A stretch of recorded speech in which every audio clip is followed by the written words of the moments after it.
Oke teman-teman, balik lagi dengan saya Vicky Ridho. Kali ini saya mau membahas soal jalannya pertandingan antara Bahrain versus Indonesia.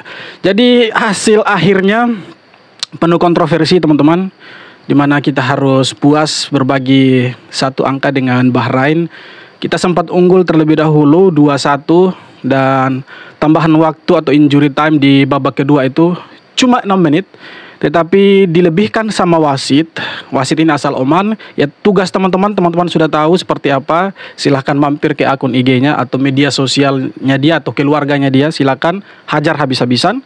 Karena ini penuh kontroversi teman-teman. Dimana injury time di babak kedua harusnya itu 6 menit. Tetapi kita lihat sampai dengan Bahrain mencetak gol penyeimbang itu sampai dengan tambahan waktu 9 menit teman-teman. Jadi ada gap 3 menit di situ. Ini satu kerugian buat Indonesia, di mana Indonesia akan berada di peringkat 5 di grup C ini teman-teman. Dan untuk sementara Bahrain masih di atas, dan kita tentunya berharap sekali tadi itu Indonesia menang, karena kita di babak kedua kita terlalu bermain bagus. Ya, setelah Jordi Amat ditarik, kemudian Jitses kembali ke posisinya dia. Indonesia sangat bermain bagus, lepas, kemudian umpan-umpannya juga bagus sekali sampai Rafael Struijk mencetak gol yang sangat cantik sekali. Dan kita tahu ketika Indonesia melawan Bahrain, ya sudah dari awal ya para netizen, pengamat-pengamat sepak bola sudah memprediksi hal-hal seperti ini bakal terjadi teman-teman. Dimana hal-hal kontroversi yang dilakukan oleh wasit itu pasti akan terjadi, dan sudah terbukti malam ini bahwa wasit melakukan kontroversi teman-teman. Inilah penyebabnya kenapa sepak bola Asia tidak akan pernah maju sampai kapanpun, karena masih dipegang sama orang-orang yang kalau boleh dibilang mafia di dalam sepak bola di Asia ini teman-teman. Oke, kita mungkin terima dengan lapang dada apa yang dibuat oleh wasit dan hasilnya teman-teman ya. Kita terima apa hasilnya, ya 2-2, ya tidak apa-apa karena kita masih punya kesempatan bermain di kandang dan juga lawan Cina nanti. Karena targetnya itu 4 poin, saya pikir nanti lawan Cina kita lebih bermain bagus. Tapi kita bahas dulu soal wasit ini teman-teman. Nah, kita lihat dari awal jalannya babak pertama sampai dengan berakhirnya babak kedua sampai tambahan waktu 9 menit, itu wasitnya itu seperti berat sebelah teman-teman, seperti berat ke Bahrain teman-teman. Ya wajar, mereka sama-sama Asia Barat, sama-sama Timur Tengah, karena wasitnya dari Oman. Iya kan?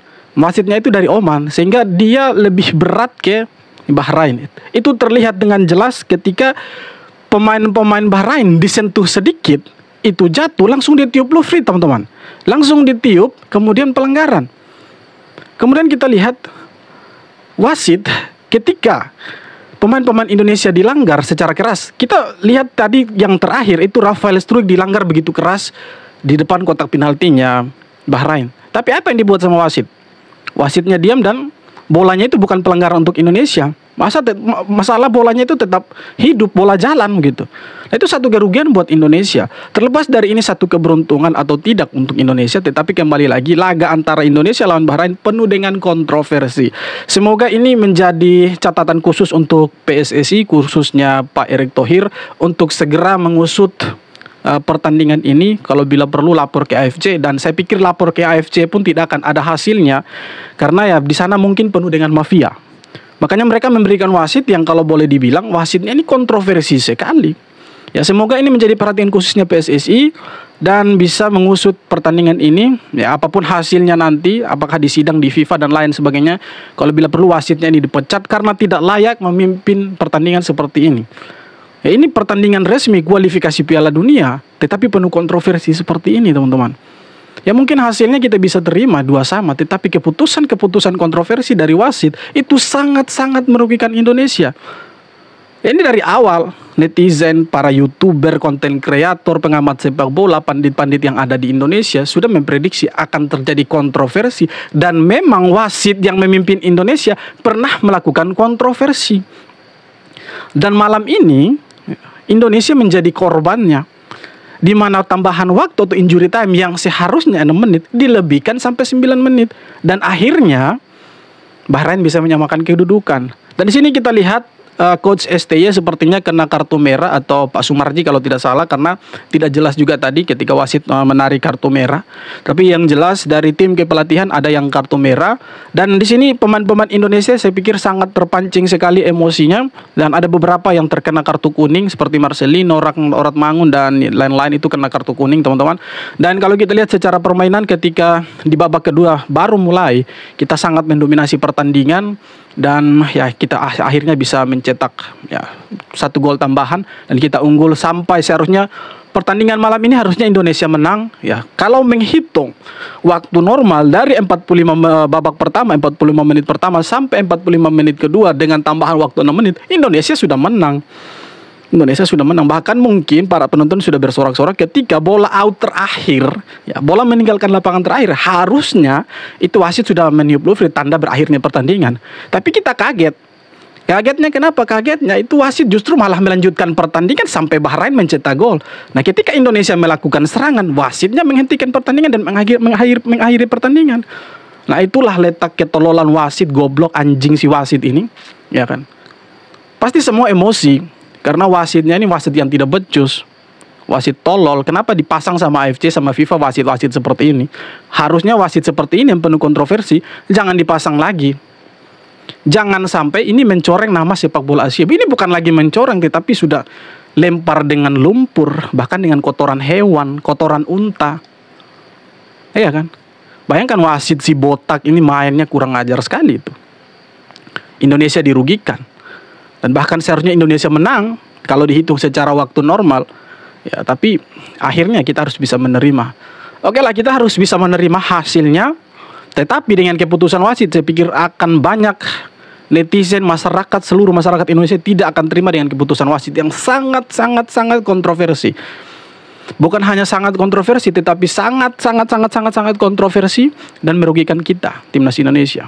Harusnya kita menang dan berada di peringkat 2, menggeser Arab Saudi. Akhirnya kita berada di peringkat 5. Oke, secara permainan saya pikir dengan kualitas pemain-pemain yang ada sekarang, Indonesia luar biasa. Tetapi malam ini lawan Indonesia bukan lagi Bahrain, tetapi lawan Indonesia itu adalah wasit asal Oman.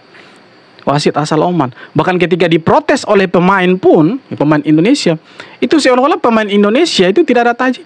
Untungnya kita punya kapten yang sangat tenang, sehingga dia bisa melerai teman-temannya dia untuk tidak melakukan aksi-aksi tambahan yang dapat merugikan timnas Indonesia, berujung dengan kartu merah. Beruntungnya kita punya kapten seperti Jay Itzes.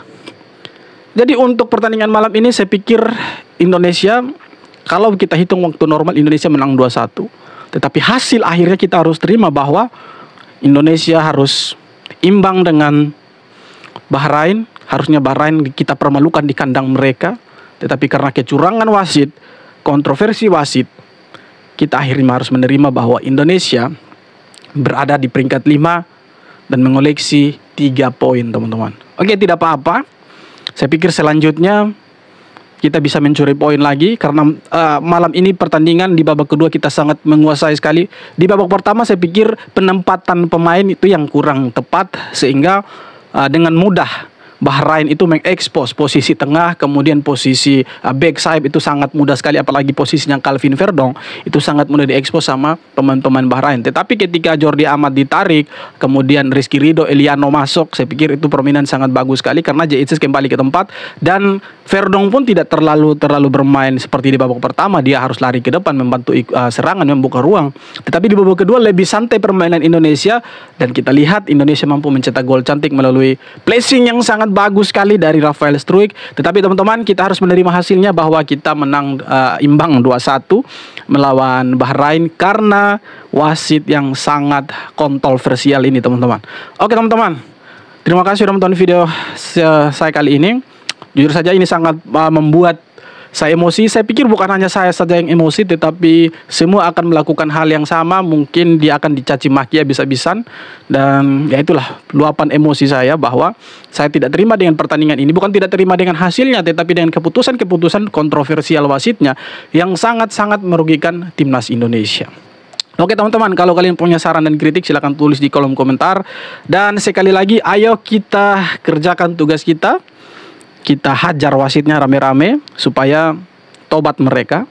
Jangan sampai mereka ini merugikan Indonesia atau merugikan negara-negara lain di kemudian hari. Oke teman-teman, sekian video kali ini. Terima kasih untuk video sampai akhir. Kita jumpa lagi di video-video berikutnya. Hormat.